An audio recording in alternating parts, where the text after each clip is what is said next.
Okay, are we streaming? Should be. We are streaming! And we have green light for stream health. Yes, indeed. And we are also here early. Are we here so early? Are we here on the wrong day and at the wrong time? I don't know. There we are. There we are. I can see ourselves. You can see there. I haven't. Okay, let's see. Oh, that's funny. YouTube just sent me an email now live on our channel. Really? We're live. Really? I had no idea. Who knew? Hey, hello, Amanda. Hello, Pamela. Yay, people are here. Welcome. Okay, it was one of those moments because the analytics aren't telling me how many people are watching, and it just says 0. Okay. And I was like, are we here alone? Did I get the date wrong?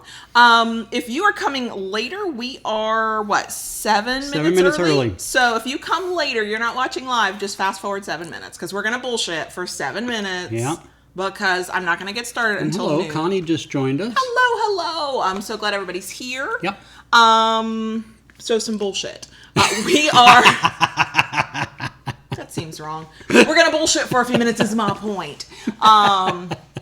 We are actually recording a vlog of our day today, including some behind the scenes of how we get set up and everything. I have no clue if that'll be interesting to anybody, but it came to my mind and I went, we will record this, especially since it's been like 100 years since we did a vlog. And you know why? It's because vlogs take so much energy. I have to be, as the main recorder, I have to be thinking about, is this a moment I should be recording? And since we don't have a good camera with a battery life, we're using our phones. I have to think about the space I have. I have to think about if I have any battery life. Also, is it appropriate to be filming? We were in Sam's Club today and I got a couple of little snippets, but I was so busy there was no empty aisle to record in. It was like now, people let everywhere. me just say, when we do our monthly big shopping, we go to Sam's Club and we go early in the morning because right when they open. Right when they open, so we can beat the crowd.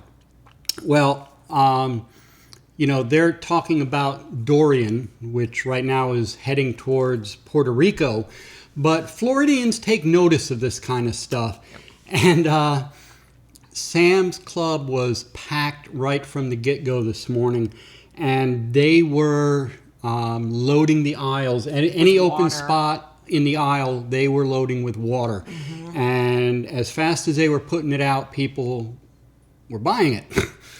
So it was a little cray-cray in Sam's Club. Normally, we pretty much have the place to ourselves in the morning. Yeah. And, it's funny, we pulled in. We actually got there a little bit later than normal. Normally, only by 15 minutes. The premium, we pay for the extra for the premium membership, and that is let you get in at our Sam's, let you get in at 8. It used to let you get in at 7. Yeah. Now it's 8 o'clock. And we pulled up at 8:15 and people were already walking out with full carts. Yes. And they could not all have been order ahead customers. So it was like, what? And it still did not occur to us until we saw them bringing in pallets and pallets of water. Mm-hmm. And I went, oh yeah. Because this is not a storm. Like so far, and 40 years of living in hurricane zones, my whole life, a storm will not make me nervous till we are 24 hours out and we maybe have a better idea of a track. Like, until then, whatever. Because all it takes is a bobble in the ocean and it's gone off in a different direction. Right. Now, I will concede that prediction models and forecasting and the sensors, like all the technology behind weather has gotten better. Mm-hmm. So they do predict better. Yes. But it's still a slightly inexact science.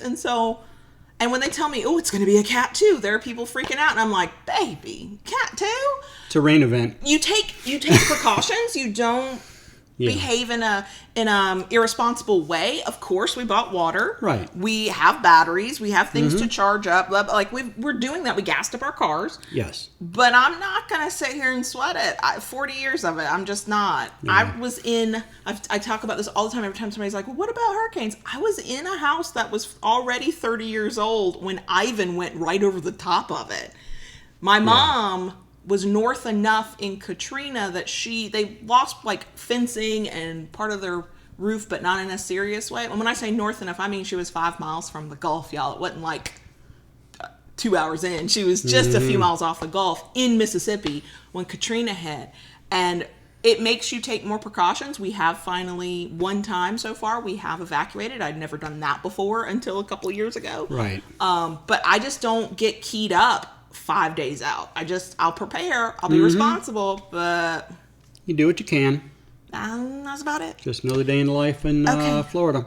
I'm already on a rant, and we're talking about hurricanes. We got 3 minutes, and then we'll get into it. We're just we had here a BSing. bunch more people join. Yarn and Whiskey, Michelle, Brandy, new fan. Yay! We love old fans. We love new fans. We love young fans. And C.A. Brown, CDC's here. Eva's here. Hi, everybody. Welcome. Happy Hump Day. So today is an errand day for us. Yeah. And so I planned, I scheduled the live stream last night. I scheduled the social media posts last night, and then I made myself paranoid that I'd fucked it all up because dates and numbers are hard. So I'm really glad that we're doing this right. And yes, I am drinking my coffee. Yeah. You are on water now. I am drinking water. I'm actually detoxing. Y'all, the amount of coffee this man drank today. Yeah, I hit it hard and fast this morning. Yes. I woke up, had a cup of hot coffee. We went to Starbucks on the way to shopping. And got another hot coffee? Well, not just a hot coffee, a double shot mocha. Yeah, espresso. Of espresso.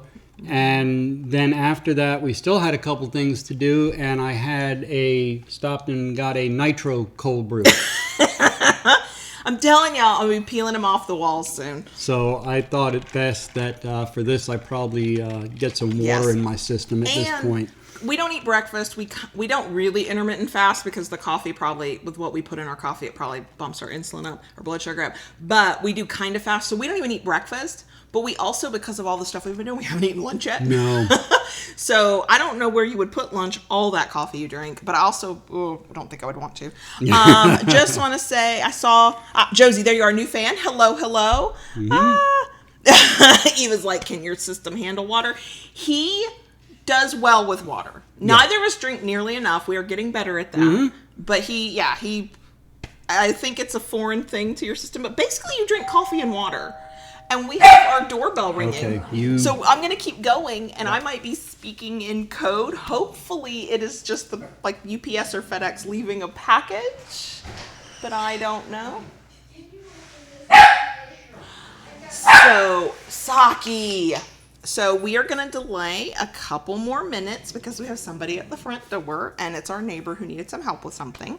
And so we're taking a moment. Saki.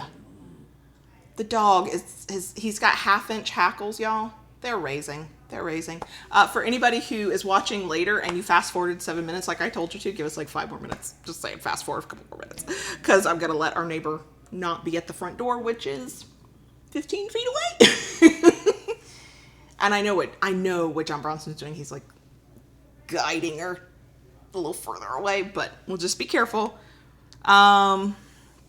And Yarn and Whiskey, yes, there is such a thing as too much coffee. For me, it's when my stomach hurts. This is my second cup today, and it's a cold brew, I think cold brew is a little bit stronger than your regular iced coffee or whatever, with caffeine, I mean. This will be it for me today. This will be my second coffee. The first one was 2 shots of espresso as well. That was delicious. It was so good. Actually, it was not that good. It was just, I wanted the hit of caffeine. I keep saying it's good. It's not that good. It's the caffeine I like. Was that I won't say her name, our neighbor, did I hear her right? She needed some help opening something up. She's elderly. She lives on her own. We see her out there mowing her lawn all the time. I'll be right back. When I opened the thing, What was it? It was a thermos. Of what, though, that you poofed in your face? I don't know, but it was sitting for a little bit and had some pressure behind it.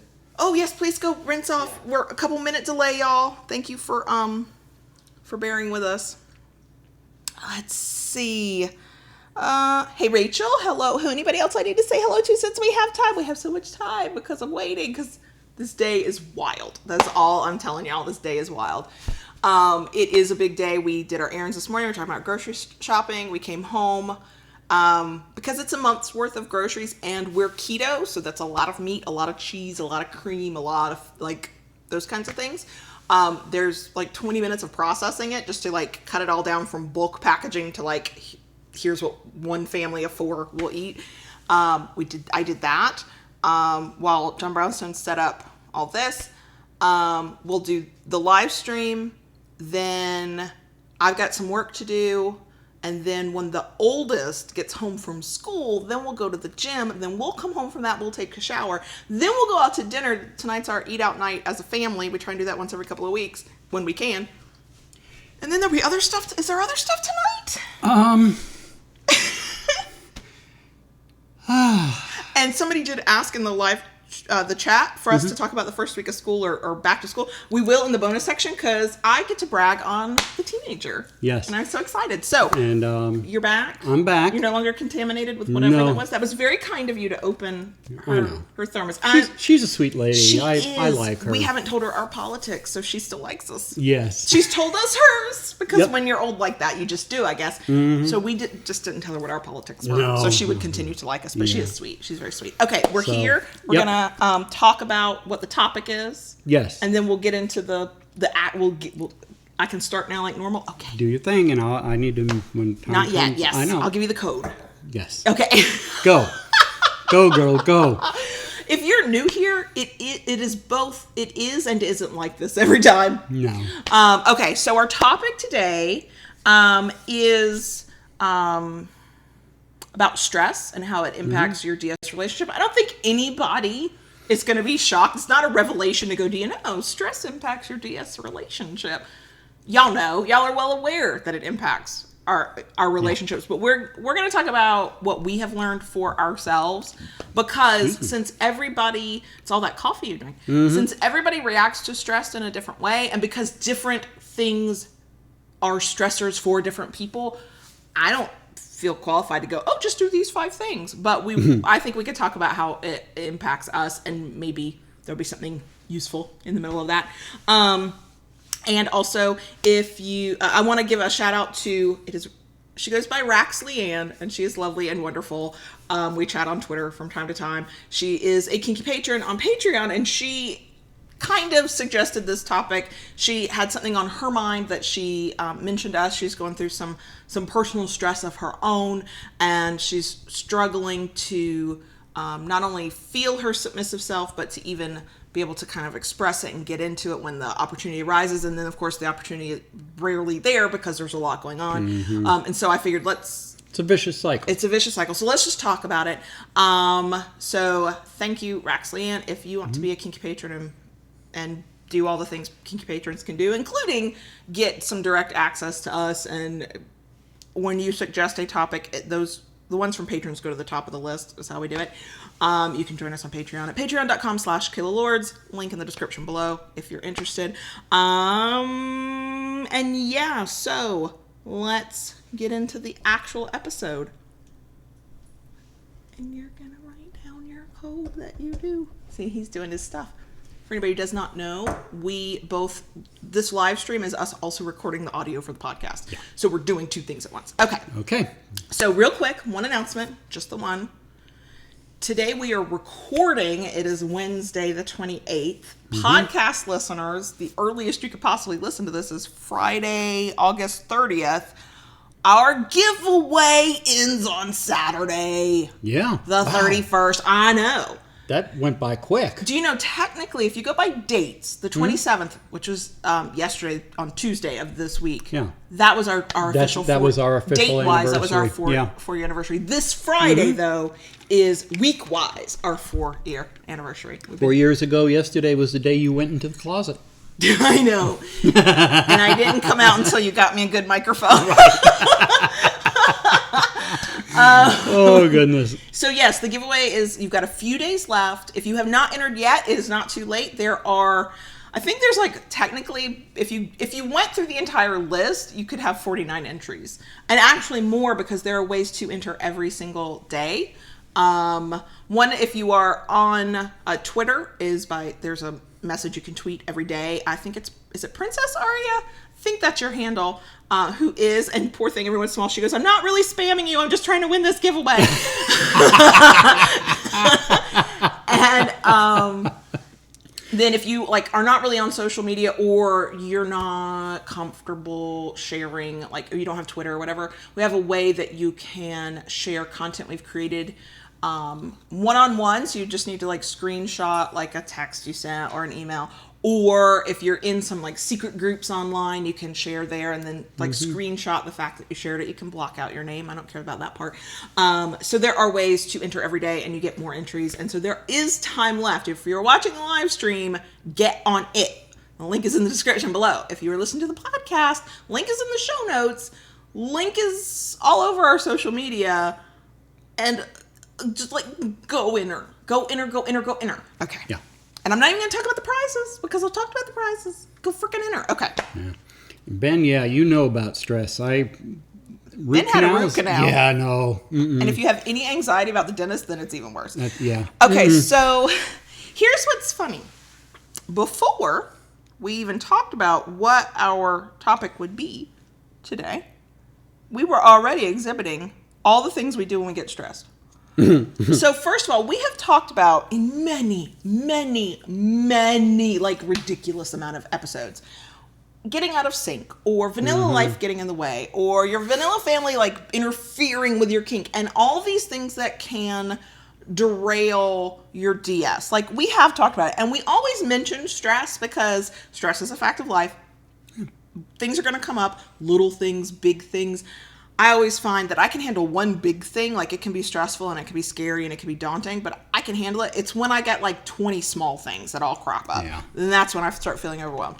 And so there's no avoiding any of that. I cannot give anybody advice on how to avoid stress other than you can be more like me and just become a hermit and try never to leave your house. It has worked wonders for my mental health if I never leave the house. But we're living life, so there's going to be stress. But I think, and we have done the episodes about how to kind of get your, sorry y'all, I have something in my eyes other than my eyeballs and my fingers. Podcast listeners, you're like, what the fuck? I'm like glasses off and I'm trying to get something out of my eyes. Anyway, so we have talked sort of, I would almost say to the point of, I don't even want to talk about it anymore, of how to kind of get your kinky self back. I will link to those in the show notes if you have missed those, because a lot of them are like way from the archives or like early episodes. But I think that it is worth talking about and validating the reality that when the stress gets too high, your DS will absolutely be impacted. The rest of your life is impacted by stress, so why wouldn't your DS? And I think that there's multiple things happen, but the two big things that come to mind is either people are not, they somehow think that the power exchange in their relationship is like bulletproof and that it should be so strong that it can withstand anything. Well, it can, but that doesn't mean that it doesn't take the hit. It doesn't mean it doesn't get bruised and battered a little bit while other things are coming at you. At the other end, the other thing that I think a lot of people don't seem to realize is that you are not failing at DS or being a submissive or being a dominant or whatever. If there comes a point where the stress is so great, you are either like, I cannot do this part of our power exchange, whatever it might be, for a bit, or, oh my God, what I really need is to do some of the DS stuff. That would clear my mind. Both of those are valid, and then there'll be people who are kind of in the middle, and it'll fall on a spectrum. But I think people tend to get knocked back when stress does impact their DS life, and they start feeling lost, and they start feeling like, what am I missing? What am I doing wrong? What's wrong? A lot of us, especially anxious people, will go to worst case scenario of, oh my God, our relationship is over. This is the worst thing ever to happen. We will not survive this. We will not come back from this. If we take a break from our DS, we'll never do it again. Okay, I'm gonna need y'all to take a breath. Okay? I'm gonna need y'all to take a breath. If the underlying relationship is relatively strong, relatively healthy, and you keep the lines of communication open, yes, you will bounce back from this. Yeah. These things will not last forever. They might last longer than you anticipate. They will always last longer than you want them to. It might feel for a while that it's a hit after hit after hit of stress, and things just keep coming. We have very good friends right now who are certainly going through it in different ways. We have several friends who have several things going on. We are currently, knock on wood, in a good cycle of not a lot of stress. Our time is coming. It happens. Right. It happens to everybody. Well, but it never lasts forever. We went through shifts. a lot of stress with selling the condo, moving, getting We're fairly well settled in now. I know. I'm just now starting to feel like myself again. There was the stress of being in a new town, not really knowing many people, trying to find our way around, not knowing where the hell we were going. Just never. Like, I have no internal map of the town. I mean, neither one of us knew where anything was. We wouldn't leave the house without our phone to GPS something. We actually bought special mounts just to put our phone up so we could use the GPS and be able to look at it. And I haven't used it in a while because I'm a hermit who only goes like 2 places, y'all. I just, by myself anyway. I'm the chauffeur driving you won't Miss let me Kayla. Drive. Okay. So, I've still got something in my eye. It's driving me nuts. Okay. So, a couple of things. I think, first of all, that's the starting point, is recognizing stress is going to come at you out of nowhere. Right. I have a habit of, and it's not necessarily a bad thing, but I think we've got to be careful with this. Be mindful about this. I have a habit of minimizing my own stress and my own problems with the somebody else has it worse. On one level, I think that's a good thing. I think it keeps you grounded and reminds you that to keep things in perspective. Some things feel really awful and they're really not the worst things in the world. But the problem is that sometimes we minimize our own stress because we're walking around going, I shouldn't. Remember, we've said many times now about that word should. Don't should on yourself. I shouldn't feel this way because other people have it worse, or because it could be worse. The things happening to you in your life right now are what are affecting you in the way that they affect you. Okay, so maybe somebody else would not feel as stressed about the same thing as you do. Okay, maybe somebody else would be freaking out more than you're freaking out. It is not a competition. We do not need to walk around comparing our stress to other people's stress, either in validation or to somehow minimize what we're feeling. Yes, there is certainly benefit to being realistic about what's going on, and sometimes in the heat of the moment, at the peak stress, you cannot be realistic about what is going on because it's too overwhelming. Sometimes it takes a few days, or you kind of like gotta take a step back and get introspective and think about how you're feeling to really get to that a better perspective on what your stress level really is. But your stress is your stress, and nobody else on this planet has to understand it or think it is as stressful. It is still valid, and it still has to be dealt with. And regardless of whether it's something we would be stressed out about or somebody else would be stressed out about, if you're stressed, it's impacting your GS relationship. It doesn't matter what the thing is. Really big things, like the really big hard things like death and illness and job loss and all of those really hard things, medical issues, health concerns, to the small ones of, like I said earlier, sometimes one big stress doesn't seem to faze me. Like, yes, I'm stressed, but I'm moving through it. But it's 20 small things. It's the bad traffic. It's the person who was late. It's the email where somebody was mean to me in an email. It's all those small things that all add up to that same feeling of stress. Okay. So if you're feeling stressed out, yes, take a beat and make sure, do some inner work to make sure your reaction is appropriate to the moment, but don't worry about whether somebody else has it more stressful. And as somebody who lived under chronic stress for the entirety of my 20s and then into my 30s, I'm pretty sure that wrecked my health a little bit. It was a lot of stress. It takes its toll. It does. I will say personally, what never helped was, it could be worse. Like, people who say that, it could be worse. I even find myself sometimes saying it to give somebody that I am close enough to where it is appropriate to do that advice of, okay, put this in perspective of, it could be worse. But at the peak of my stress, like I said, the entire decade from 20 to 29, that did not actually help. That stressed me out more. Because then my anxious mind went, oh my God, it could be worse. And then I was thinking about all the ways it could always be worse. It could always be worse. It's true. So what does this have to do with our DS relationships? Like I said earlier, since everybody reacts to stress a little bit differently and what stresses people out is different from person to person, I think it's only appropriate to kind of talk about us and stress. And it has impacted us in a lot of ways. Back in 2015, when your sister died. Yes. When she was ill with cancer, the family drama that surrounded that, and then her death, all of that. Oh my gosh. There were moments where you just said, I can't do this. And what he meant by this was I was coming to him as a submissive going, I need you to be the dominant in these 5 seconds. And I flat out told her, I can't.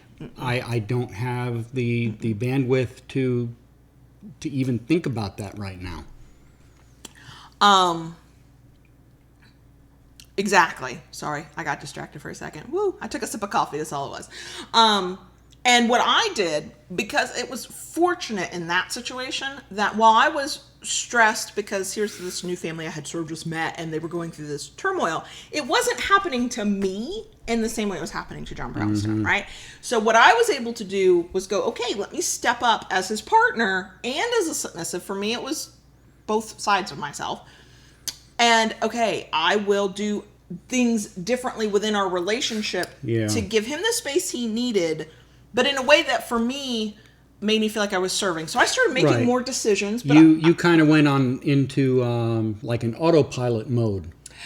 No, I wouldn't say. Well, I guess I kept our relationship and our life on autopilot. Yeah, I made the decisions where normally I would have come to you and said, "What do you want?" But every decision I made was based on what I believed you would want it to be. True. In that moment, at that time, that worked. Would it work the next time? I can't say. But the decisions that needed to be made were not complicated. They were not life-altering. They were, what are we having for dinner? Or where are we going now? Or what is this thing that needs to be done? And they were things that had been, decisions that had been made multiple times. So I had a history and knowledge of how you probably would have answered, and then was making decisions based on that. Sometimes I was not even making decisions that way. I was standing back and going, what does he need to help him? And not just not asking him to be a dominant in these 5 minutes, but like, okay, he's had a long day. Normally he would drink, this is a random example. Normally he would drink water at dinner. That is true.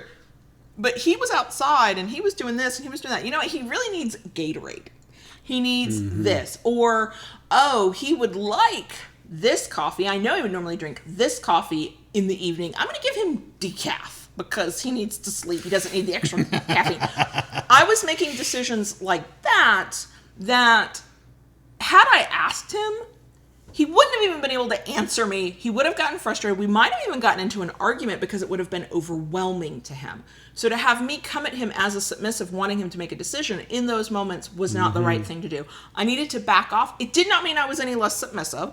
And I found ways in my own mindset to behave in what felt to me a submissive way. Like I was doing things as his submissive, even if it was not the overt, let me ask permission, let me wait to be told. I was having to take charge because I can do that. And God knows I do that all the time anyway, to give him what he needed. And I was still serving, even if he was not directly calling the shots or even aware that I was serving. Sometimes when you're under that amount of stress, you don't notice it. You notice things are kind of getting done, but you're not thinking about what it takes to get it done. I think that's okay in deep stress. Sometimes you're just trying to survive moment to moment. What worked well for us, and you have always been really good at this, is once that the worst of the stress is over, you have always come back. Once you kind of looked around and went, wait, it didn't burn down around here while I was like out of commission, and you've always shown gratitude. Always show gratitude, and I've always been able to step back, get back into step, so to speak, and kind of pick up and not just let things languish. Exactly. Now, we have, knock on wood, not gone through anything as stressful from my end. The most stressful in our relationship since we've been together, the two, one was 2016 when I finally went, oh yes, this mental health thing, I should probably work on that. I was having panic attacks and I was like, I couldn't even look at a phone, let alone pick it up and dial it. Like it was bad. And then the year before, maybe, I can't remember what year it was. No, it was probably the same year. My mother had, she was tested for the breast cancer yes. gene, and they found out that she had it. And the way the test came out, her chance of getting breast cancer was like way high. Her sister had already been diagnosed with breast cancer, gone through a double mastectomy with reconstruction. My mom was opting for it and saying, I'm just going to go ahead and do this. My insurance will cover it. Thank God for that. Right. I'm going to have it done. I'm going to do it all at the same time. She was really no nonsense about it.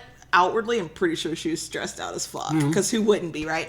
And I went to Mississippi to be with her and help take care of her for a week. Because at that point, the stress, where with my sister, the stress was on me, at that point, everything had shifted, and and it was not as severe as what you went through at all. We knew my mom was going to be fine. But it was still a stressful situation for you. Exactly. And I found myself having to step up and make sure certain things were taken care of, giving you a little bit of extra attention to help as much as I could. Relaxing some of the things you would ask me to do. Right. One, when I was out of town, I wasn't there to do them anyway. I mean, that was the thing, too. I was like, you need to go and be there to help her after surgery. You're going. Do not worry about the boys and I. I will make sure everybody's at school when they need to be, at home when they need to be, and there will be food on the table for us to eat. And while we did, and like I said, we've talked about this in so many past episodes, we did keep up certain things while we, during those times that would allow us to kind of find that mindset. Yeah. It was more important for me to be able to focus on the thing I was doing and not be worried about whether I was doing my submission correctly from a distance or whatever for John Brownstone. Right. It did not make me not submissive. Not doing the submissive things that make you feel submissive does not make you something other than a submissive. Okay. A lot of submissives get very concerned about this. Or like, if we take a break from the actions of our DS dynamic, does that somehow turn off the DS dynamic? Not necessarily. I mean, that's about how you view it and how you feel about your submission. If you closely identify your submission to the things you do, it is going to be more difficult. If you closely identify your submission, and dominance is totally counts for wherever you're at on the slash, but if it's about who you are, if you have taken on that as an identity, then the actions what you're physically doing in a moment, in one single solitary moment, doesn't matter. Okay? There are times you will feel less submissive. I know if we go too long without doing some of the tasks and the rituals and the things in our DS dynamic, I will feel less submissive. I mean, you can hear it in my voice, like the tone of voice I speak to John Brownstone with changes. So we can't go too long, but saying for a week, well, what are you going to do? Make my coffee for a week while I'm gone? What the hell, right? Like, certain things couldn't be done. I wasn't not a submissive. I was still submissive. I was just a submissive who was doing other things. And when I came back, we fell into it. Another one so those were individual. Like, I had my stress, he had his stress. Right. I reacted to what he needed imperfectly, y'all. I mean, you're getting the Cliff's Notes version of this 4 years on, right? At the time, I was confused and I was unsure and I was tired. Of course I was, while I was helping him. And then in reverse, the times I've gone through stressful things and he could only sort of watch from the sidelines, he went through all of that too. And over time, the longer we've been together, the better we get at this. We're still not perfect, y'all. Believe me, we're still not. And then there's those times of mutual stress. So when we first moved in together in 2014, we actually did have to say, no protocols, no tasks, no rituals. Well, I mean, there was like 2 weeks. It was at least 2 weeks. We kind of had... It was a bumpy start when we first moved in together. There was the stress of actually moving, of course, and for Kayla, it was a matter of moving her halfway across the state. And picking up my whole life and my children and changing everything and... ugh. And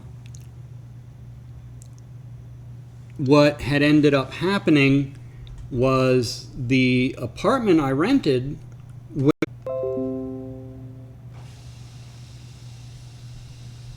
And it will not let us...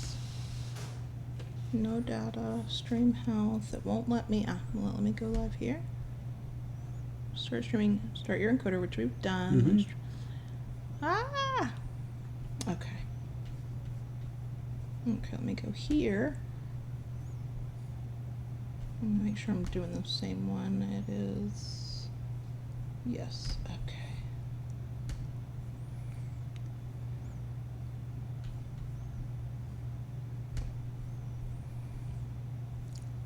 Is that thing still streaming? Yes, it is. Okay, you might have to stop so we can start it again. Oh, it says we're still streaming. Hold on.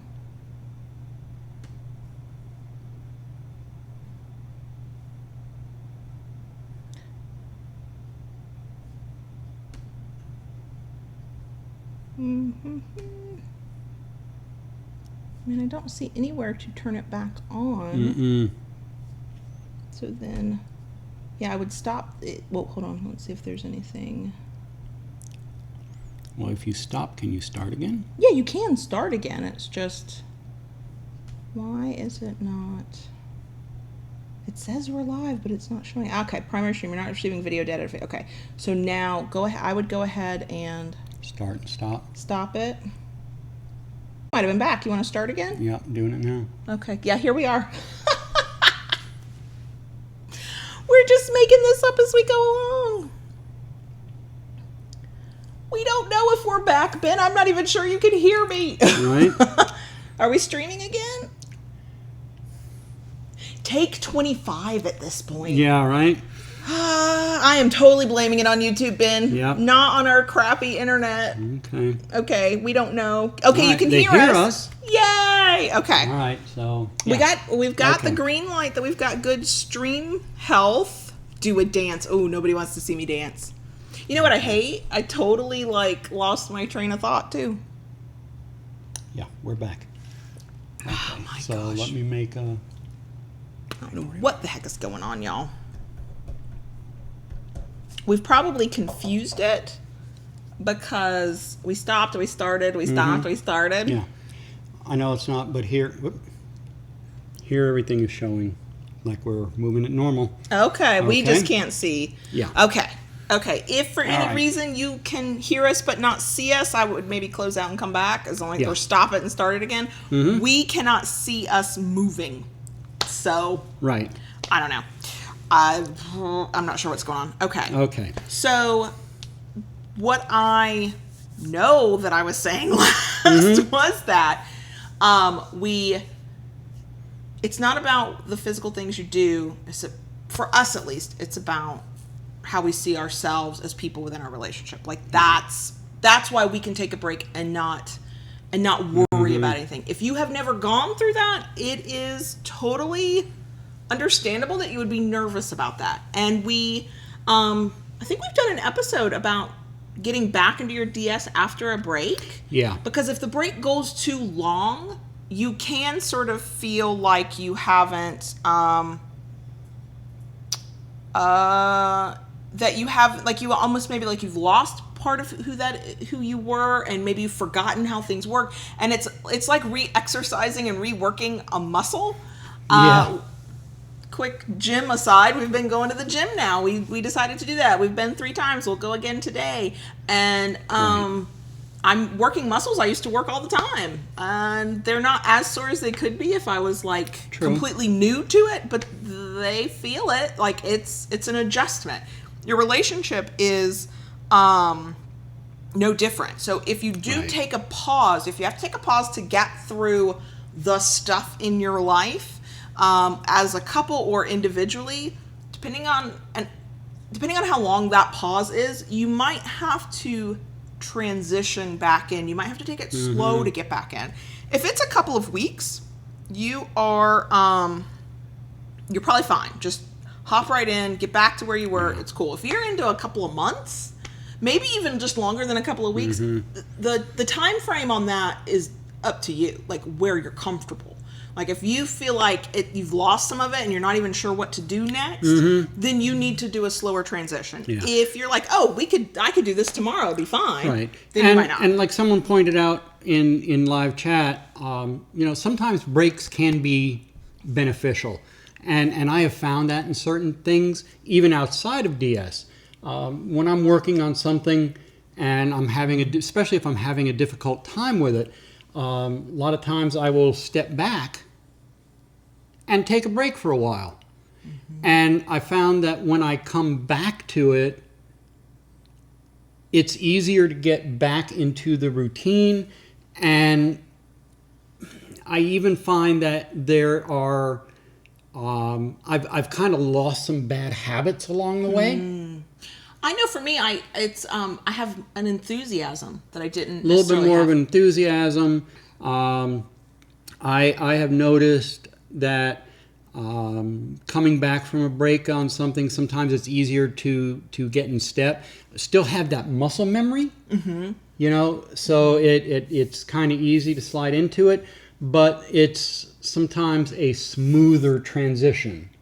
Whereas before I may have felt like I'm kind of forcing it, bumping heads.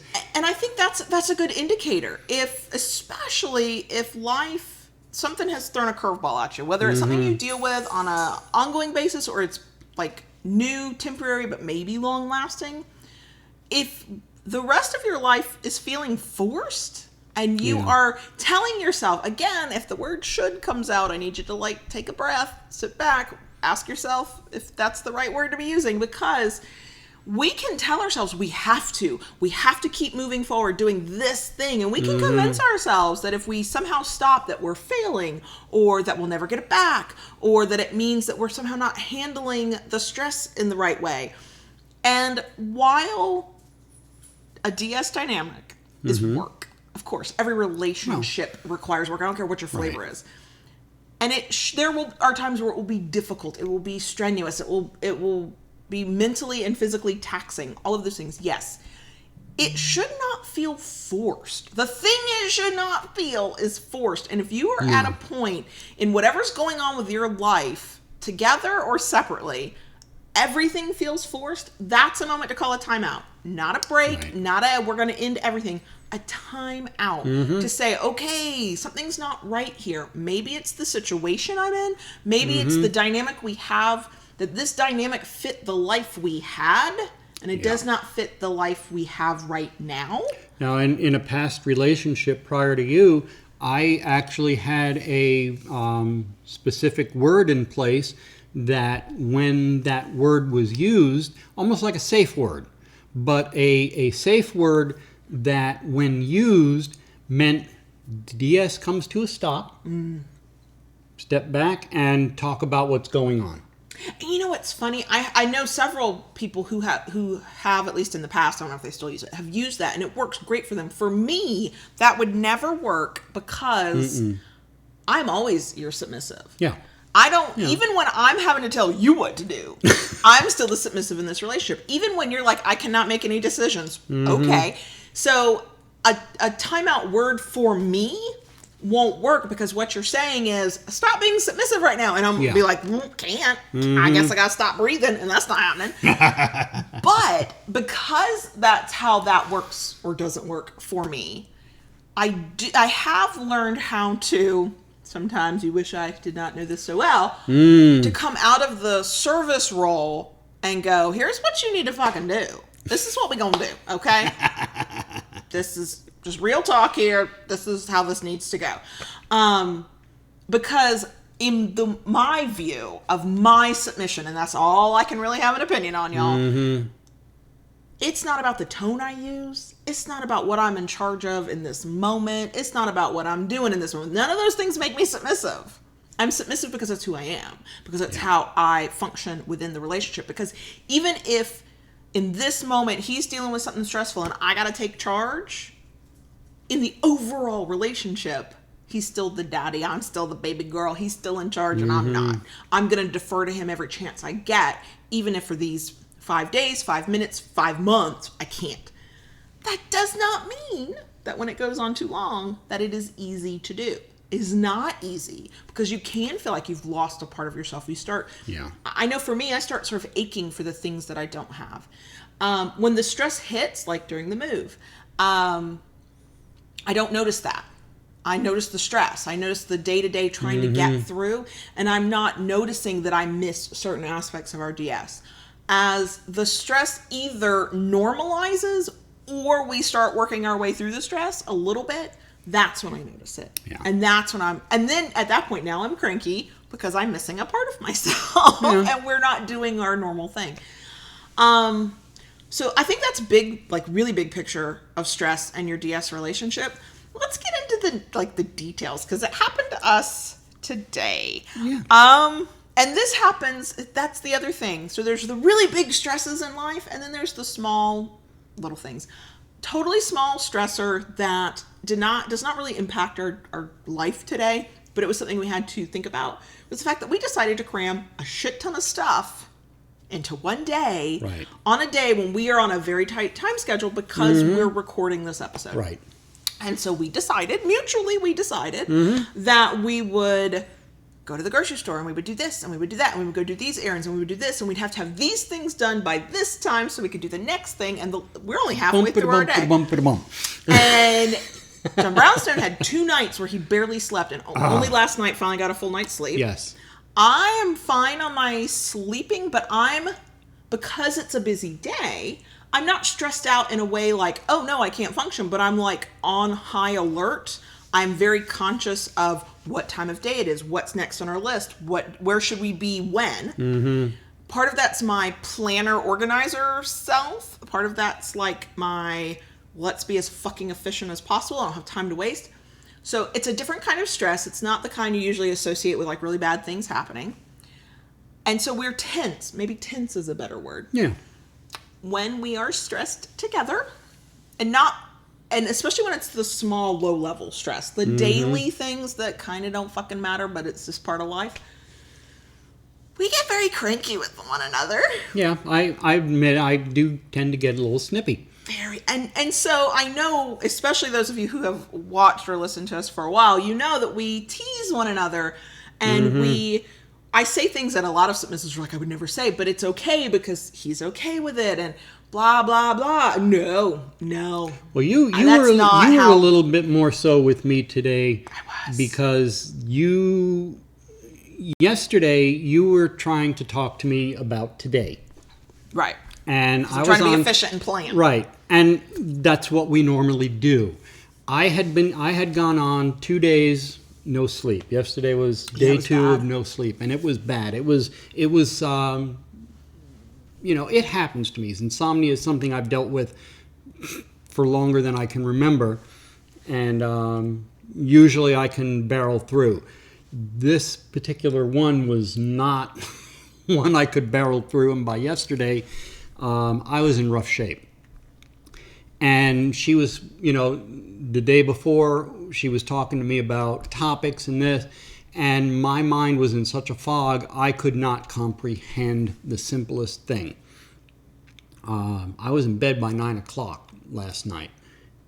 And the other thing is, because he was so tired, he was not communicating to me that he was like, I can't do this, I can't do this. So I'm barreling through, like I do, making plans. And as a stress, that's not a highly negative stress. It's just like the stress of doing the things we do. And so there was impatience with one another. Yeah. And then this morning, a lot of the things that had been talked about yesterday, she had to repeat. And here's the thing. She was like, do you remember us talking about this yesterday? No, I don't. So I would like to think that I am a kind and caring and, warm-hearted person. Maybe I am sometimes. I don't know. I'll let other people decide. But what I am is an efficient bitch, okay? And the thing, and it's a personal pet peeve, it is my thing to deal with. It is not really anybody else's problem because I know the whole world doesn't work the way I think it should work. The thing that will drive me batty, like just up the fucking wall, is inefficiency. And I don't know why, because I'm not always efficient the way I'd like to be, but that is like one of my pet peeves. Like if I feel like we're doing double work, I'm having to repeat myself, people aren't paying attention when I need them to be paying attention, I get cranky. Now, I woke up this morning and went, I hope he slept well. I did. I hope he got rest, but I'll bet money I will have to tell him everything we talked about yesterday. Ding, ding, ding, ding, right. ding. And here's the thing. I knew that. Didn't matter. So I'm telling myself, you're going to have to repeat yourself. And I'm hating that I'm going to have to repeat myself. And that is my personal problem. That's nobody else's fucking problem. But now we're in our day. And I pretty much, it's the school year. I hit the fucking ground running. Like, I'm out, I'm up at 6. I'm dressed, showered, dressed, and this time with makeup on by 6:30. I'm waking up children. I'm getting them together. By 7, we're out the door to get them to school. This case, by 7:30, we were back. He and I were in the car headed out on our day. So it's just a kind of constantly moving day. My brain is going of, okay, we've got to do this, then we'll be doing this, then after that, and I'm keeping up with it all, and I'm like mapping it out. I'm looking at the time, and I'm trying in the middle also to record a vlog because I'm clearly a masochist. And we're trying to talk about things, and at the same time that we're trying to talk about which cut of meat would you like to purchase from Sam's Club, I'm also going, hey, what podcast topic do you want this week? Because he's been so tired. I would have talked about it on Monday, and we couldn't. Like, normally we at least know the day before. We knew 2 hours before. And I'm getting frustrated because it's not a serious, scary, horrible stress, but it's a thing that's a stressor on my mind. He is feeling lost and dazed and confused because he's like, she's talking like we've been talking about this stuff. I don't know. Yeah. And he's constantly asking me to repeat myself. And what's happening is every time I have to repeat myself, my voice gets sharper and sharper and sharper, which is my fault and my problem. And I totally own it. But it's not until like the 5th time of me being sharp and him coming back at me sharp that he finally says, baby girl, I'm tired, I'm groggy, I don't even remember yesterday. Please be patient with me. Right. And here's what happens. And this, I think, happens to more of us than we want to sometimes admit. So he says, please be patient with me. And he just sounds really frustrated and really like, ah. And I felt bad. I immediately felt bad. I felt a little bit of shame. Like, oh, God, I did that, didn't I? And I knew better. And that wasn't very submissive of me. And some of us have this habit. I'm not the only one. That when I get called out, I get angry. I get angry at myself. I'm genuinely angry at myself. But I don't want to feel that way, so I'll lash out the other way. I will, not to deflect, like, that it was my fault, not to pretend that it wasn't, but so I don't want to feel that way. And so he's frustrated with me. I'm frustrated back because I feel like shit because I did talk that way because I was stressed out. And so we were in Sam's Club. We probably looked like a couple that's not the happiest to be together because we were like, well, we need to do this. Well, you need to do that. It was not our best selves. It was not at all our best selves. And so you're like, okay, well, what the fuck do you do about that? In the moment, very little. Very little. Sometimes what I did, I think what we both did, is we just stopped talking. If every word out of your mouth is making the situation worse, my personal life advice to you, DS or not, just stop talking for a few minutes. Just shut the fuck up, walk away, swallow it down, take a deep breath, because you're only going to make it worse the more you say. And I think that's what I ended up doing in Sam's. He's pushing the cart. I'm like following the list. Yep. I'm like, we need this, we need that. And we both just kind of went to our mutual corners. He was behind the buggy. I was in front of it. Buggy is the southern word for cart. Sorry, y'all. And by the time we left the store, I was I was teasing you again because you lost the car. But I was back to the right tone, the proper tone. And you were back to communicating, I'm still really tired, or I don't remember that. Do you mind repeating it? And that's the thing. Yeah. When you're both stressed out, you're going to react in the way you just sort of naturally react, like how you've probably been reacting most of your life, right? And when it is clear that the situation is escalating, everybody just shut the hell up, back off to your mutual corners. But if you have the presence of mind in the middle of it, fall back on open communication. Fall back on any good communication skills you might have. Maybe you're still developing them. I'm still developing them, okay? That's fine. And the best thing you did was to preface everything. Like, when you had a question, you prefaced it with, I don't remember that. I'm really tired. Can you help me with this? And because I had recognized that we had escalated in our sniping back and forth, and we had that moment to breathe separate from one another. When we came back together and we're talking again, I was in the right frame of mind to go, okay, focus on what he's telling you. Focus on this moment. Stop thinking about the list. It was a little bit of a reset. Yeah, it was a little bit of a reset. Yes, which was what we both needed. It was what we both needed. And then, of course, we could giggle about the fact that I think is when we decided we would talk about stress today. That's when we decided. Yep. I will be the first to admit that I do not like to be reminded of when I have fucked up. I don't like it. I know I'm not alone in that. Other people, I don't think anybody likes it. I mean, unless you're like a real masochist, nobody likes to be reminded that they've like screwed up. So I had to. He was still kind of teasing me for being kind of bitchy to him. Yes, submissives can be cranky, bitchy. Pick a word that is appropriate to you, to their dominant partners. And so I was feeling, like, again, there was a little bit of shame there, like, oh God, I fucking did that. But because I was recognizing what had happened, instead of coming back with my like snarky comment that would have just escalated things again, I just kind of like smiled, or I laughed, or I tried to find a joke. Remember last week we were talking about humor and laughter. But I think that, and I remember this from every past relationship I ever had that didn't work out, which has been all of them until this one. Could you please break that streak of those relationships not working out? Working on it. I never had the skills or the communication skills or the awareness that that's what was happening. And this is my style when I get stressed out, and I think most of us are like this. When we get stressed out, we get real short. Some people get real quiet. Some people have nothing to say, but I have no patience. I lose all patience and all tolerance for, you need extra explanation, you need extra time. And it's not my best self. It's not a part of me I'm I think proud of. when you are feeling stressed and you're in that moment, patience does tend to wear thin. And I think that is absolutely natural. And that's normal. That's normal and natural. It happens to many of us. But in past relationships, I didn't realize that I was being impatient and snapping, and we were snapping, and it was just escalating bigger and bigger, more and more. And even when we would take like a breather and just get away from one another, because of the nature of how those relationships were not the best for me, it was never a reset where we came back on a like neutral territory. We would just jump right back into it. Part of it is because we never resolved those issues.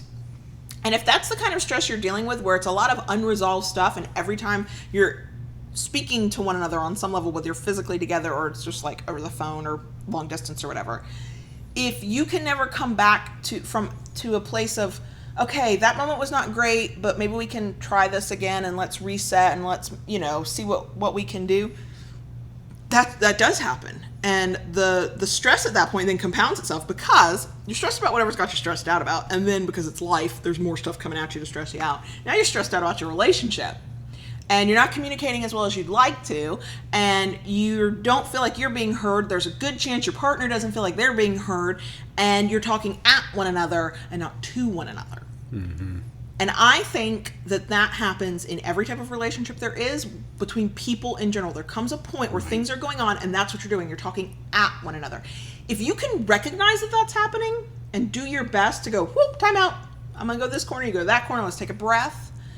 And then hopefully both of you will, but if at least one of you will come back to that conversation or that moment or just to each other later and go, okay, we were just talking at one another, not to each other. How about I listen and then you listen, and let's do some more listening. And it, and maybe you don't say it that way. I would say it that way now because I spend a lot of my time explaining these things to the internet. I will say to him, we're not listening to one another very well. You might not use those words, but that is what is happening. And that is a way that stress will absolutely impact your DS relationship. All roles might go out the window. You're not effectively communicating. You're saying what you think, but if you're not listening to the other person, then you're not talking to them, you're talking at them. And you do that too long, and you will start creating breaches and tears in the relationship itself. I think most of those can be repaired. But it just makes everything else more stressful. Yeah. Which then goes back to something we've done an episode about. Y'all, any episodes I'm mentioning, I'll try to link in appropriate places for whichever medium you are getting this on. Is why your DS relationship is about teamwork. When that starts to fragment is when one of you is the stressor in the DS relationship. And sometimes that's because you're not functioning as a team. Sometimes your partner does not even have the concept that you should be functioning as a team, and you got to like educate them and get them to figure this out and get them on your team. But all of the stress we've ever gone through that we did not create for ourselves at one another. Okay. Right. And that's when the sniping comes in. That's when the not talking to each other in your typical way, and the not being as kind as you could be, and the talking at each other, not talking to each other. All that aside, the stress we've always come through the best, that's a relative term, of course, depending on what's going on, is when we approached the problem like a team. Right. Absolutely. When we looked at the problem and said, there's the thing, right? John Brownstone is going to quit his job before he gets outed. That was totally a thing. That was 100 episodes ago, I think. Yeah. That was highly stressful. And there were a lot of decisions to be made. And if what we had done is gone separate ways and thought about it, individually, and then tried to come back together, we'd have been in deep doo-doo. He'd have been on track A and I'd have been on track B, and we either would never have met or we'd have collided because we'd have been at different cross purposes.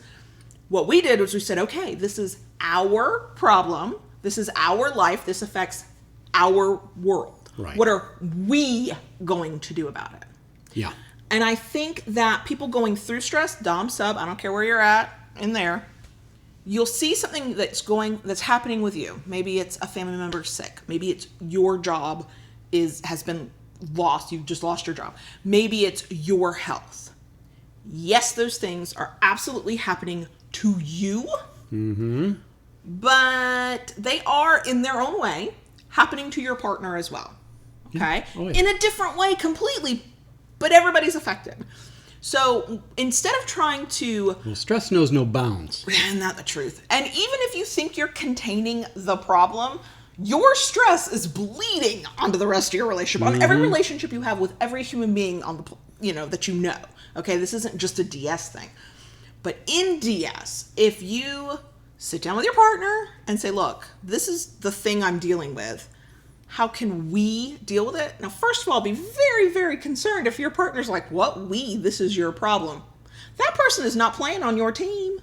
Is that the person you'd like on your team? Maybe not, okay? And truly, big, stressful, negative things that happen to us can teach us who really is on our side and who is not, and who will stand with us and who won't. And it is devastating to learn that about somebody that you care about and that you thought you were going to build something with. In the time of high stress, it is awful. It is horrible. It compounds all the other stresses you're going through. It starts to make you think that the life is like raining shit down on your head. And all of those feelings are valid. And none of it's hard. I'm going to say this, and it's going to sound real easy because it's always easier to say than it is to live through. You don't need that fucking person. Let them go. Kick them off your fucking team. Okay? Because if you're like, oh my God, I have this massive thing happening in my life, it's going to affect our DS. There's no way around that. Okay? This major thing is happening in my life. It will impact us. Yeah. And that person has no desire to at least try to figure out how you can face it together. They've just shown you who they are. People show you who they are in the tough times. When life is good, it's easy. It's easy to be fun. It's easy to be dominant. It's easy to be submissive. Even when it's not easy, it's easier. But when it's like, shit's getting real now, and I'm not going to be able to do XYZ that I normally did for you, how can we work through this together? And they're not interested. You don't want them on your team. You need somebody on your team. Here, sorry, I ranted. That's Got all right. Hot and sweaty. Here's a good example of how this works with teamwork. I had a situation at the beginning of this week where I went out to the shop and had several items I was intending to turn on the lathe. Didn't happen. My lathe went south. It motor pulley sheared. I'm sorry, my brain hurt. Wah, wah. Yeah, I know. the pulley on the motor that runs the lathe, it broke. It literally just broke, split in half. And the lathe is under warranty, which is a good thing. So I, should be able to get that fixed, right? I had an experience earlier this spring with the warranty. The actual company that I bought the lathe that the warranty goes through, they're great. They handled everything easy peasy. The warranty providers, not so great. So I knew what I wanted to do,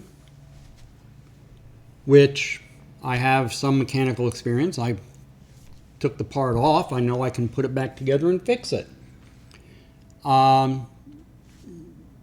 This had the making of a stressful situation. Oh, you were definitely stressed. I saw it in your face. Right. I came in and I explained the situation to Kayla. She was like, well, we need to find out what the part costs.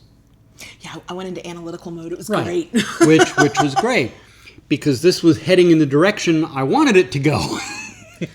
Of course, had he communicated those expectations to me in the beginning. I did not want to communicate because I did not want to skew the outcome. So now I'm an experiment. Yes. Okay, fair. So we looked, and the price of the part was very reasonable. $20. Yeah. For us, that was below our threshold. Right. She gave a threshold. This was well below that threshold. And I thought of having the machine laid up for a month and a half to go through the warranty provider. Yeah, Lord. So ordered the part. Stressful situation resolved. And we resolved it together. Right. And we did it together. So somebody out there would be like, you asked your sub what to do, and then you did what they said. Nah, motherfucker. He asked for my advice. Right. I gave it to him, and then he made a decision. I already Happened to give good advice. Yeah. Well, because I already knew I did not want to go through the warranty provider. I knew if I could get the part, I can put it back in and fix it a lot quicker. Mm-hmm. I just needed that. You need a little bit of validation. You needed exactly. It's a business thing. That's a business expense, and right. So he needed his co-CEO to be like, yeah, let's do that. But that's the other thing. So I just went on a rant about those people who don't want to be on your team. Here's the thing: subs and doms. I see both of you doing this, so this is not a sub thing or a dom thing. Stop trying to hold on to all your stress by your damn self. Right. Okay. As a dominant, when you're going through something, it does not make you weak to then turn to your submissive and go, I need some help. First of all, you're letting them submit to you in some way. If they are a service submissive, you're helping them be of service to you. So you're probably hitting a kink there somewhere. Right. But you're also not weak. And submissives, I know that many of us are trying to be strong, and we are strong people, and we don't want to burden our dominant partner. And especially if it's not like a long-term relationship where you have this like really deep commitment to one another, you're still developing it and building it. You're thinking, oh, I don't want them to see me at my worst. I want to keep it light. I want to keep it fun. I want to keep it whatever. That's fair enough. That's a legit thing to think. I totally get it. But if you are not at least cluing your partner in and saying this massive thing is going on, can we talk? Can I talk this through with you? Or if you are a little bit more comfortable saying, can you help me? Can you help me? Here's what's funny to me, and one of these days maybe we'll do an episode on this because it hits me at different times and in different topics. Mm-hmm. When you, as a dominant or a submissive, say something like, can you help me? We all worry that we're somehow not being who we are. We're asking for something that conflicts with the opposite side of the slash, when in fact, it's such a human thing that when a dominant says, can you help me? What you've just said to your submissive is, can you serve? If they are service submissive, I'm telling you, they are very happy. Even if they're stressed out, there's some part of them that's like, yes. When you as a submissive ask your dominant can you help me? As long as they're not an asshole.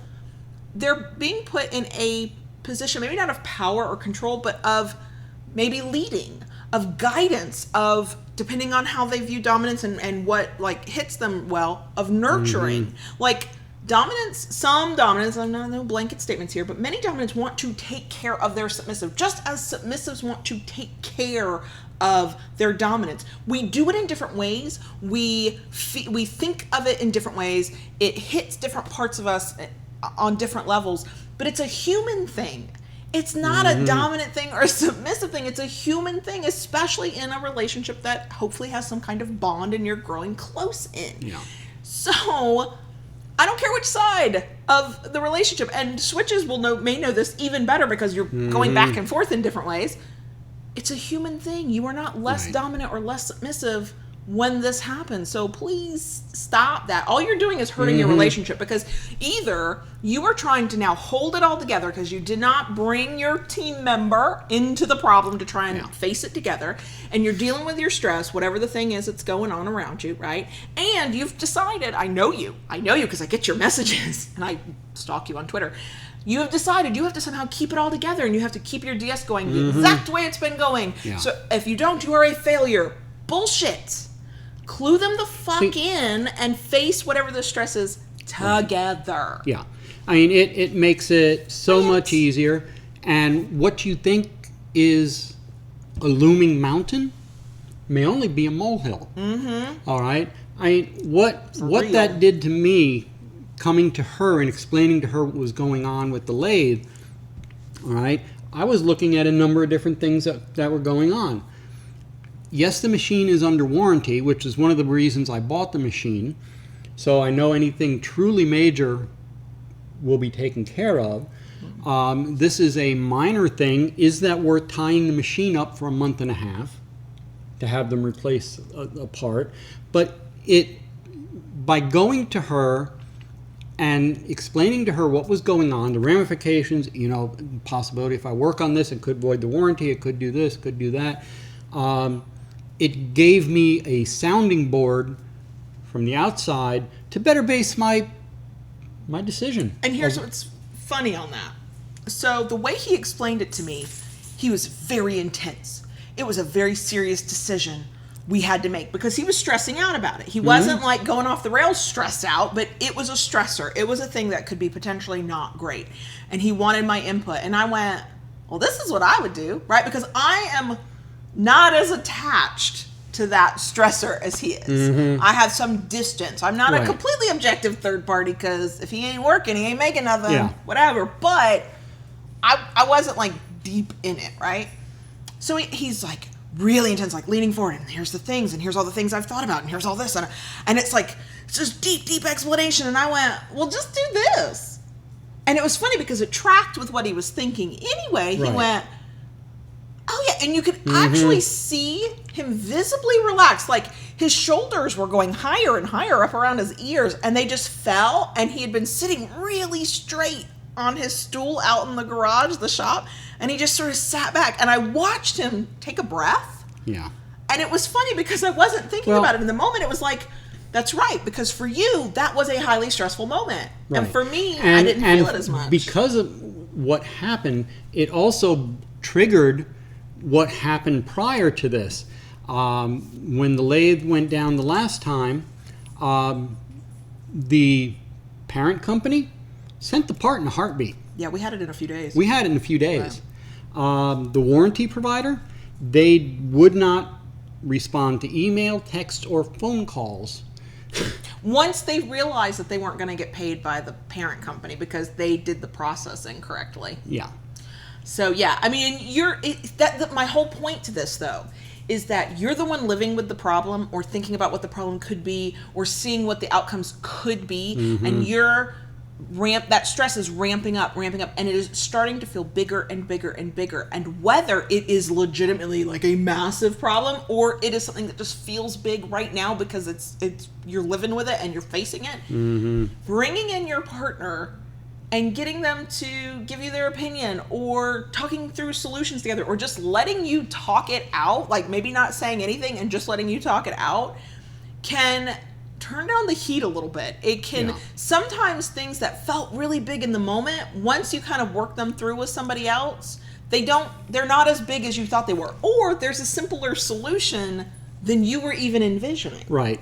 And I think the hard part about that for people is when you have something stressful like that going on, it's maybe hard for some people to open up like that because it's a vulnerability. Absolutely. But you know what? The one place you should be able to open up is with the partner that you just said, hey, can I take total control over you? Or, hey, can I give up all my control? Right. If they're doing whatever your kinky shit is and you already got vulnerable enough to say, this is who I want to be in this relationship, let's do that together, you've already proven that you're capable of having these conversations, and hopefully your partner has proven that they can handle those conversations. So yes, it is difficult. This is not me minimizing the how difficult this can be and how hard it can be, especially if you have a history of not having a supportive partner or the outcome not being as good once you have sort of been vulnerable like this with previous partners. But it goes back to what I said a little bit ago. First of all, the only way forward is to kind of go through it, right? Like you need to find a way to open up as long as you feel safe. And when I mean safe, I mean like you not dealing with a potential like toxic, dangerous situation. You open up and you learn more about the future of this relationship than you might even realize at the time, because how are they reacting? How do they respond? Are they, even if they're confused, are they listening? Are they willing to be helpful? They might not have the answers, but they're like, okay, let's figure this out together. Or, yes, I will support you. Or, I am so sorry that's happening to you. And they're giving you a little bit of what you need. Well, that tells you that there might be something there and you can keep moving forward. You get vulnerable about this thing you're going through and they act like a total asshole, you just learned a whole hell of a lot. They are not on your team. Kick them off. Okay? They don't get to play with your blocks and your this and your that. You take your toys and you go home and you go find somebody who's going to be on your team. There you go. Because here's the thing. If you've got a partner, and I'm going to use that term like kind of loosely, right, who's not willing to at least listen, right?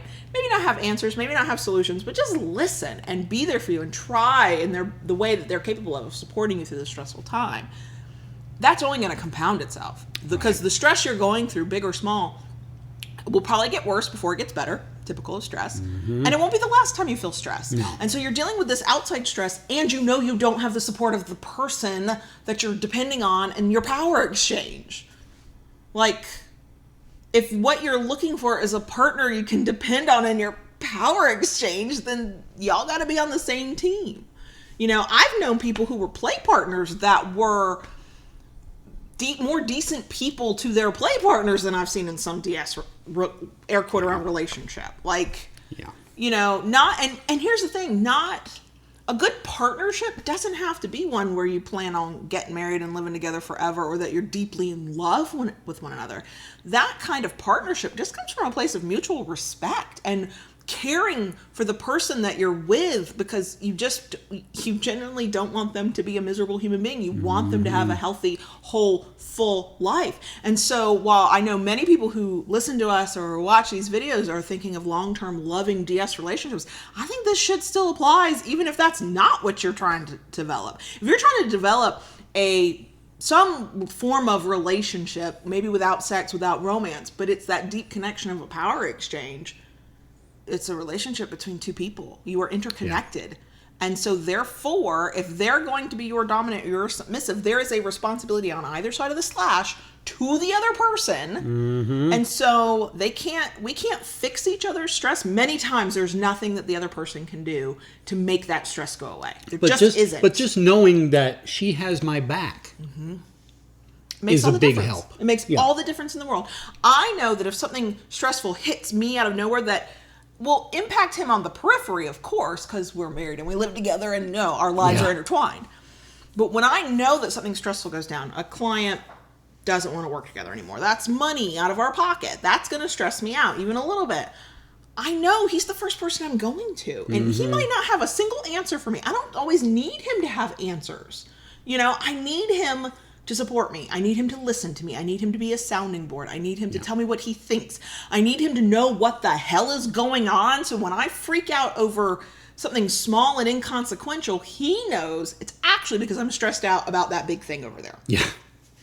And then in the process of doing that, if one of us knows that the other one is going through something, we have developed in our relationship ways to help the other one still feel connected to our mindset when possible. So like, okay, when his sister was really sick and in the hospital and all of that, no, he was like, don't ask me to do anything that's related to dominance right now. Yeah. That wasn't appropriate. But at times when he was feeling out of control at his old job, I would say, okay, could you exert some more control at home?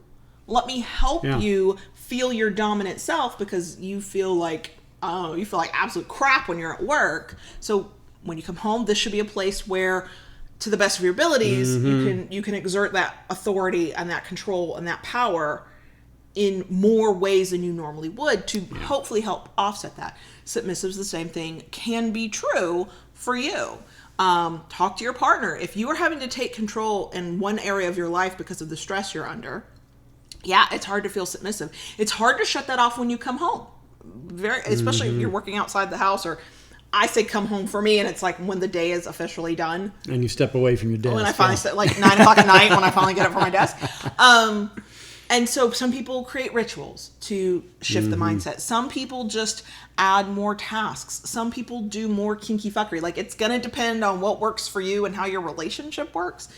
But that's also the beauty and the benefit of communicating about what the hell's going on and working the stress as a team.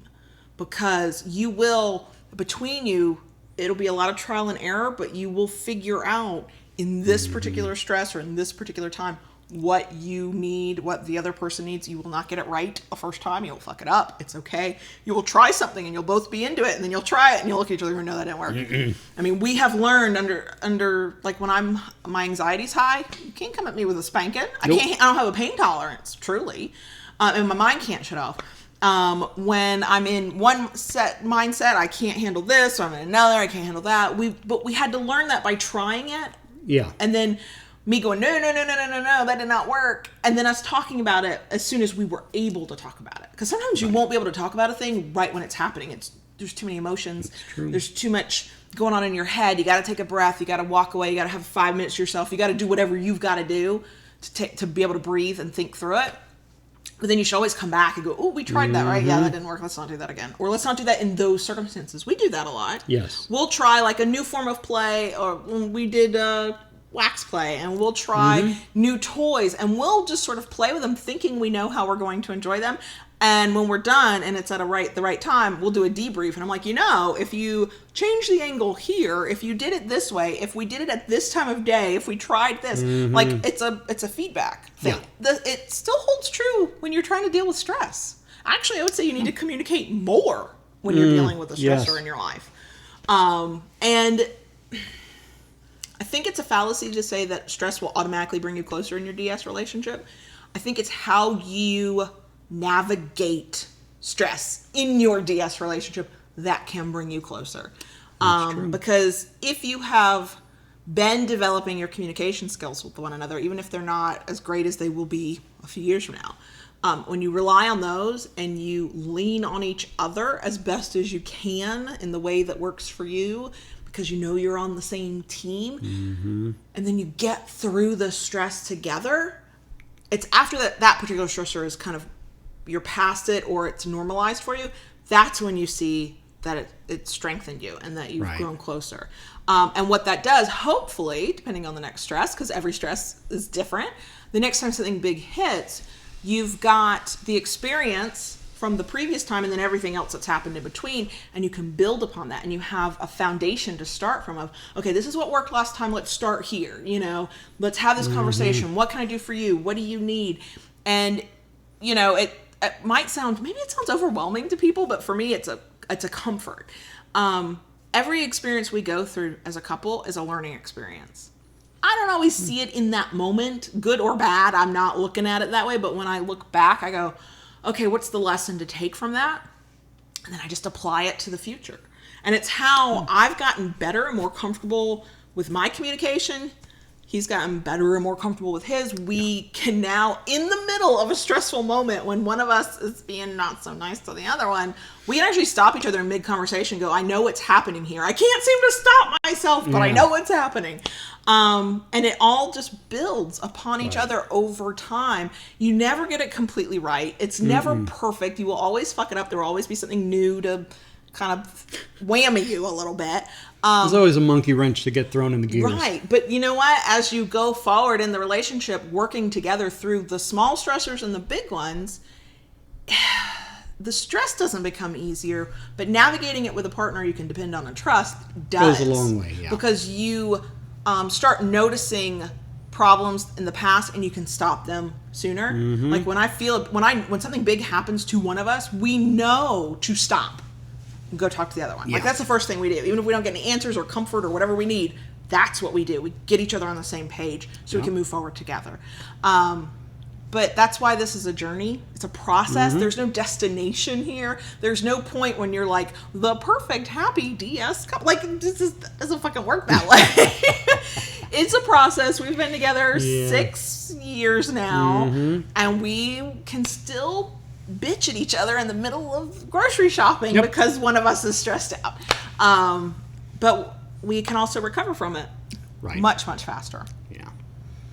All right. Okay, I have babbled about stress. I have so many thoughts about stress because I recognized later I probably have lived under some level of chronic stress, even younger than just my 20s. But it was the kind that other people would look at. I'd tell them elements of my life and they're like, how did you even sleep at night? I'm like, it started to feel normal after a while. And I'm just now sort of learning how to relax a little bit. That's a process too, by the way. So yeah, we have a bonus section. We got mail. Yep. Yeah, hopefully everything continues. Podcast listeners, you're very fortunate. Everything kept recording for y'all, but the poor live stream watchers, ooh, I don't know what the fuck happened to that video. They had a little speed bump in the middle there. I might have to do some post live stream editing of the video. We'll see. So, that is, I think, it for us. We good? Except for the bonus section that's coming. I wouldn't go so far as to call us good. No. Well, We're as good as we can be. There you go, as good as we can be. All right. Ready? Vaguely. Keep it kinky, y'all. And we'll see you next week. Daddy.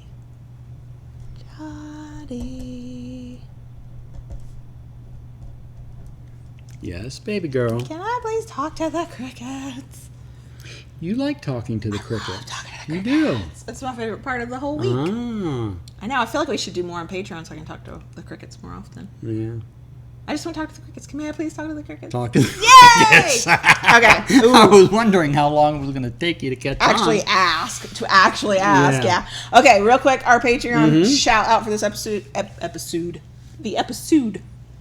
I don't even know what that is. The episode. This episode. Patreon shout outs. Yeah. Thank you to Lorana, Lauren, James, Bella Pink, Baby Girl, CDC, and Sir and Her 78. Which I did get confirmation is both their birth years. So they're a year older than I am. I'm okay with that. It's fine. My birthday is in October and I turn 40 and I'm not sure what any of that means, if anything. Not a thing. No. You're still you. I thought it was a milestone birthday. It's not. It's nothing. It's a nothing burger. My 40th birthday is a nothing burger. Is that what I'm hearing here? Which actually, I hate that expression, nothing burger. It's been around for a long time, but political people on Twitter had it trending at one point. Here's the thing. You've been stressing about turning 40 because I'm getting older. It's a fun joke to make. Getting older. He's 58. When I say I'm getting older, I get total side eye. Bitch, please. Right? Put things into perspective here. Well, you know what? My mother, who is 1 year older than you, by the way, that's not weird at all. She keeps going, I'm gonna be 60 next year. She turned 60. She's like, I'm gonna be 60, and I'm like, I don't know what I thought 60 was, but you are not it. To me, that she personifies 50. Same with you. I know how old you are, but to me, in my mind, my young, like back in the day when we all thought, like when we were 10 and thought 25 was old, like 50 and 60 were way older in my head, and they're not really. So when if I had to guess, I'd put you at 50. When I was in my late teens, 17, 18, I was thinking, I was of that generation, don't trust anyone over 30. And I thought, oh my God, 30 is so old. I remember thinking that too. But no, actually 40 is just sort of a mindset thing for me. And I go through this every time I change a decade. Like when I went from 19 to 20, I was too young to know, so I was trying to get to 21 so I could legally drink. I was already drinking, but I wanted to be legal. Yeah. But 29 to 30, heading into 30, I didn't feel old. I just kind of went, oh my God, a decade's over. Like, I can't say I'm in my 20s. Now I'm in my 30s. Mm-hmm. And I'm having that same transition again. I feel good about going into 40. I'm trying to be like at my best through my 40s. So hopefully that means something good. Yeah. But it is still a milestone of like, whoa, 40. But as somebody who has always felt older than and been treated like I was older than I really am, whatever. Okay, so earlier in the recording, somebody asked us in the chat, to talk about kids going back to school. And I have a proud mom moment. So the kids are back at school. They've adjusted. Mm-hmm. The youngest one refuses to go through the lunch line, so he brings his lunch every day, but he makes his lunch every day, and I don't care. Right. The oldest has multiple lines to choose from with different types of foods. He will only go through the pizza line, not because he loves pizza that much, but because he's comfortable with that line, and so that's the one he goes through. You can tell they're my children. It's the quickest one for him to get through so he can go hang out with his friends. Also, he's nervous. He doesn't know what to... He told me, I don't know what's in those other lines. It makes me nervous. These are my children. There's vegetables in those other lines. There was apparently some good shit, too. I've been looking at the menu, but he wasn't having it. Yeah. But they are adjusting. They're doing great. But the oldest, he's in high school, 9th grade. His old school was a charter school that runs like kindergarten through middle school. He started in 5th grade. Fifth grade, and ran through middle school.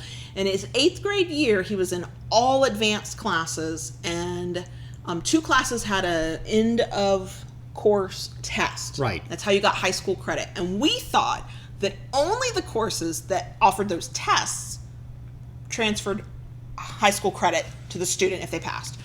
So we knew he had his algebra credit from 8th grade because he's in geometry now. He didn't have to take algebra again. And we thought he had a biology credit, and we got that confirmed. But he actually got pulled out of class yesterday. Sent to the guidance counselor's office. He's telling me the story. He's like, Mom, I was so freaked out. I thought I was in so much trouble. I'm like, I would have felt the same way. The anxiety is strong in my gene pool. And so he found out they were pulling him from his English 1 honors class and putting him in English 2 honors because he had gotten a credit in 8th grade for English 1. Right, and that's not all. And he found out that the Spanish class he took in 8th grade counted for high school credit, and he got a Spanish credit. So he walked into high school with 4 credits already. Yep.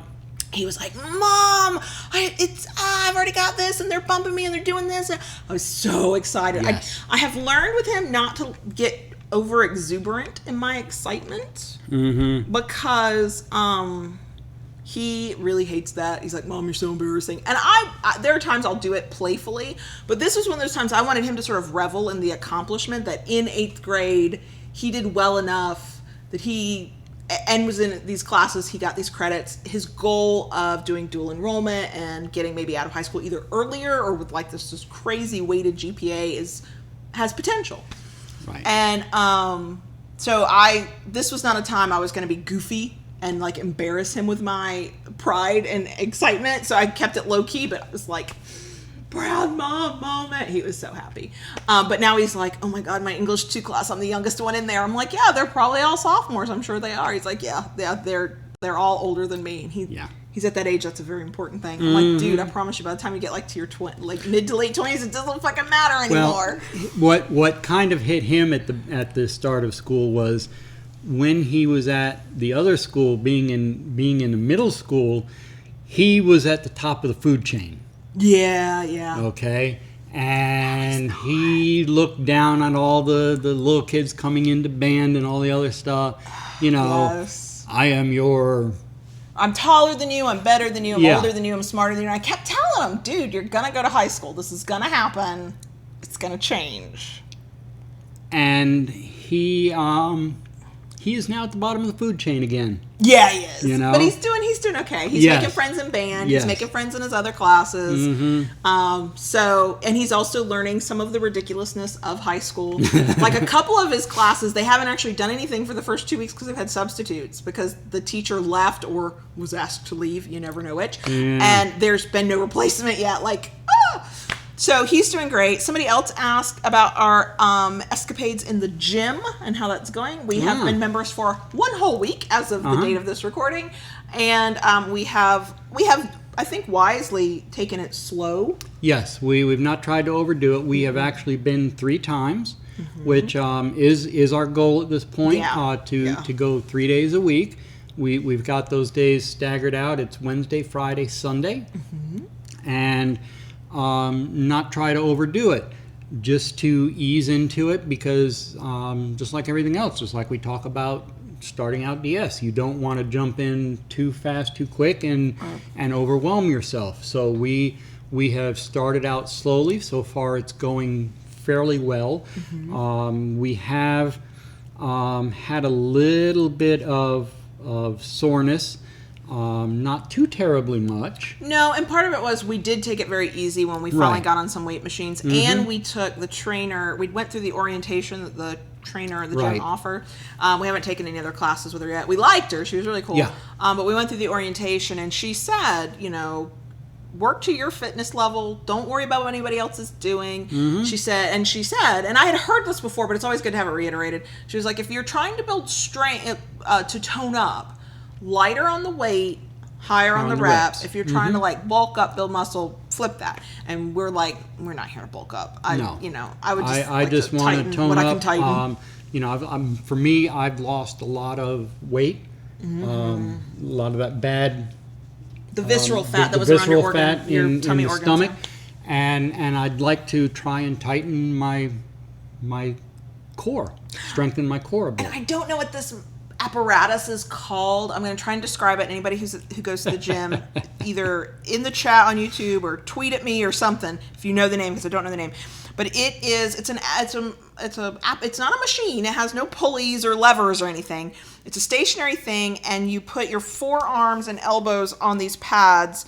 You step up onto it so that when you step down, your legs are swinging. Your legs are hanging. Your feet are hanging. Feet are hanging. You hold yourself with your arms and your shoulders. By your forearms. Which are at 90-degree angles, and you pull your lower body up. You can do it with your legs straight out in front of you, or you can pull your knees up. And I know it's an ab workout, and it's also an arm and shoulder thing. It's like a hanging crunch. Yeah, and I'm sure that thing has a name. That is our new challenge to ourselves. Yep. Because that was the last thing we did in our last workout. I mean, I didn't think I could do even 1. I was like, I've never done anything like this. 4? I did 4. You did what, 10? I did a full 10 reps. Yeah. Right. And so I think maybe weekly. I don't think we need to do it every time I go. But it'll be a new gauge for, are we gaining strength? Are we strengthening our core? Are we strengthening our arms? How many of these can we do? So that was fun. I don't know what that thing's called, though. But so far, it's been a good experience. We did take the advice of the trainer as well.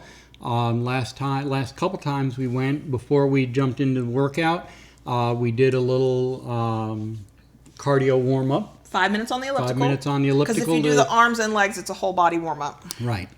And warmed ourselves up before we jumped into anything.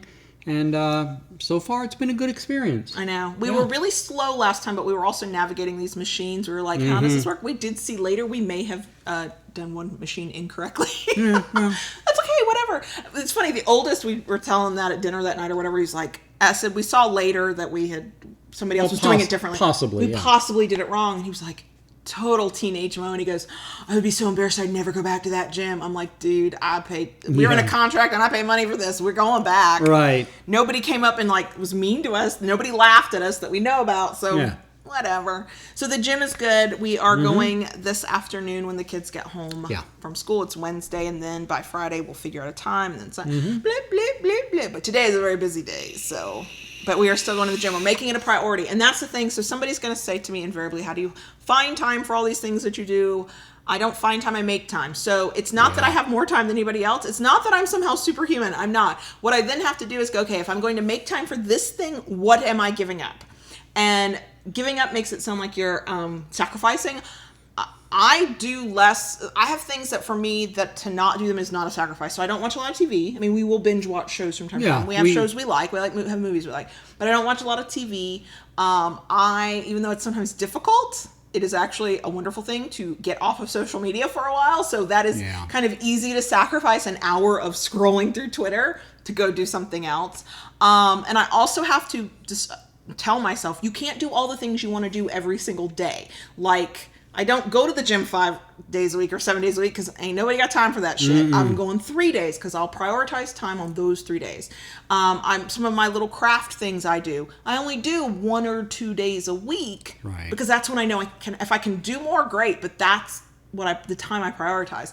And so I don't think I'm doing anything all that special. I'm just juggling time that I got.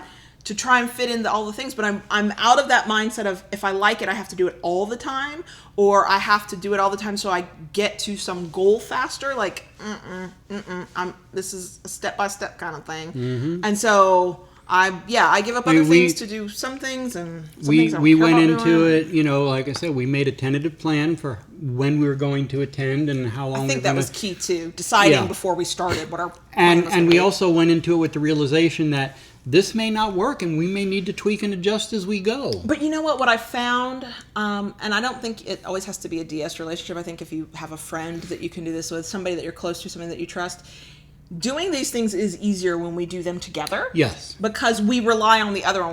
When one of us is like flagging, like, I don't want to do this, the other one's like, no, let's go. Or when one of us, like, my big thing, the hesitancy I had about even joining the gym was I couldn't figure out in my brain, when are we going to even go?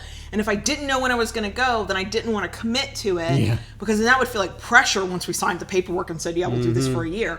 And it was the moment that we worked it out between us of here are the days we could go, and that would make the most sense. And here's who will adjust whose schedule on a given day to do that. Like on Fridays, you might stop work a little bit earlier to go to the gym during lunchtime before kids come home. And on Sunday, I'm going to give up a lot of pajama and coffee time to go to the gym in the morning. And those were easy sacrifices to make. It was fine to do. It wasn't a true sacrifice. But once we worked that out together, then I was ready to go. Well, I was still a little nervous, but I was ready to go. And I think that has been helpful through all of this. When I have felt like I've had to do it on my own, it's very easy to be like, I'm too tired to do this, or it's too stressful. But when we're doing it together, so I don't think that has to be a romantic relationship where you find that. But I think that if you have somebody in your life, friend, partner, whatever, that you can, then I think it makes it a little bit easier. Ben has a good system. It's his Planet Fitness is right near the laundromat. Yeah, there you go. So he puts the laundry in, does some workout. We unintentionally chose a Planet Fitness right by a coffee shop. There might be coffee in our future. So there's that. We did get mail, and we got amazing mail, and I really need to take a picture and show this. It is I get either a pen or a pencil drawing that was then printed for us. It's a print. I'm holding it to the camera. You can probably not see this at all on the camera. Yeah, the lights are a little glary. You'll have to take a picture. They are. I'm going to take a picture. Loving DS and the number 1, Loving DS1. Follow us there on Instagram to see the mail we get. I take pictures there. But this was somebody who, I'm going to say their first name and nothing else because they didn't give a scene name. It was Thomasina. So if Thomasina is listening, thank you. We did get it. They had it printed, and it's in this really pretty, like, card format. Cardstock, And it's a letter, and it's the artwork, and it's amazing. It broke! No! Okay. I am not allowed to play with this, but I will read the letter. It says, Kayla, I recently came across your podcast and have been enjoying some of the back catalog. Woo, that's a lot to listen to. That was my edit there. Okay. I'm a new sub coming onto month 4 now. Since I'm new to kink, my master is introducing it to me slowly and gently. Good job. Way to go. He's done a few spankings, but only in brief spurts, and I suspect not very hard. good on him. But I hear you talk about it all the time, so it got me curious. I've been dealing with some grief recently that I can't seem to shake, so I got it into my head to ask for a cathartic spanking. I asked my master if he would spank me until I cried. On that day, I learned I'm definitely not a masochist. Sometimes we have to learn those things. Yep. I think I was expecting something stingy, but in reality, it was some hard impact. Right from the get-go, I realized I had made a mistake. Aw. But we were in it now, and I was going to see it through. At the time, I thought he was aiming a little high, but now that I'm sitting here at work the next day, I'm grateful this big painful bruise is not directly on the seat of my bum. I should realize my master knows exactly what he's doing. They usually do. So it definitely worked as far as providing a cathartic release, but you better believe I'm never going to ask for that again. I get it. And we'll be extra vigilant about behaving to avoid any punishment spankings as well. Totally. I get it. I do.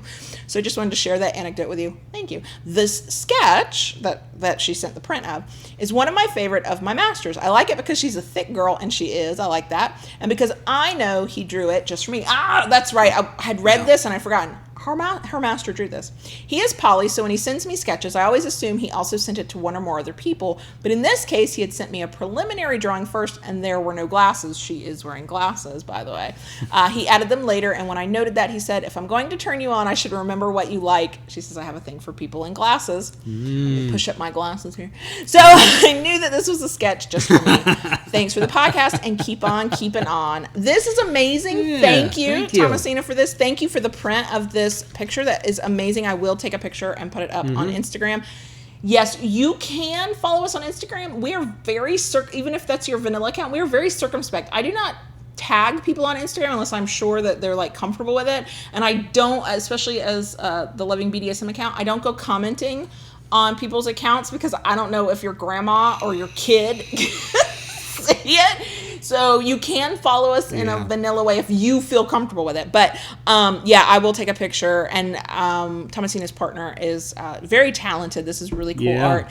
And definitely not sort of the kind of picture you usually see of like an erotic picture of somebody with very, very thin and slender. This is definitely, as Thomasina said, thick. And I like it. So it's amazing. Thank you, thank you, thank you.